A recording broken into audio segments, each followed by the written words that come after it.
నమస్తే తిరుపతి. మన దగ్గరకు రెగ్యులర్ క్లయింటే డార్క్ సర్కిల్స్ కి కూడా ట్రీట్మెంట్ కావాలి అని వచ్చారండి. ఇంకసారి అయితే నైట్ షిఫ్ట్ చేస్తూ ఉంటారంట. సో స్లీప్ సరిగా ఉండదు అన్నారు. ఇంకా మనం కూడా చెక్ చేసి aesthetic camouflage of dark circles under eyes treatment suggest చేశాం. నీట్ గా ఎక్స్ప్లెయిన్ చేశాం. సో క్లయింట్ కూడా ట్రీట్మెంట్ తీసుకున్నారు. ఒకసారి క్లయింట్ ఫస్ట్ సిట్టింగ్ లోనే రిజల్ట్స్ వాళ్ళ మాటల్లోనే వినండి.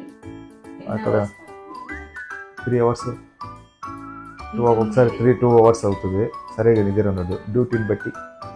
ఒకరోజు నైట్ డ్యూటీ ఉన్నప్పుడు కొద్దిగా నిద్ర సరిగా పట్టదు. డే డ్యూటీ ఉన్నప్పుడు పొద్దున్నే లేస్తాను, 5:30కి అక్కడ లేస్తాను. డ్యూటీకి వెళ్ళేసి వచ్చే లోపల లేట్ అవుతుంది. బాగుంది మేడం, అప్పటికి ఇప్పటికి చాలా హ్యాపీగా ఉంది, మంచిగా అనిపిస్తుంది, వర్త్ ఆఫ్ మనీ అనిపిస్తుంది. For more information, please contact us. Address: Road number 2, TV9 Office Line, Abbanna Colony, Tirupati.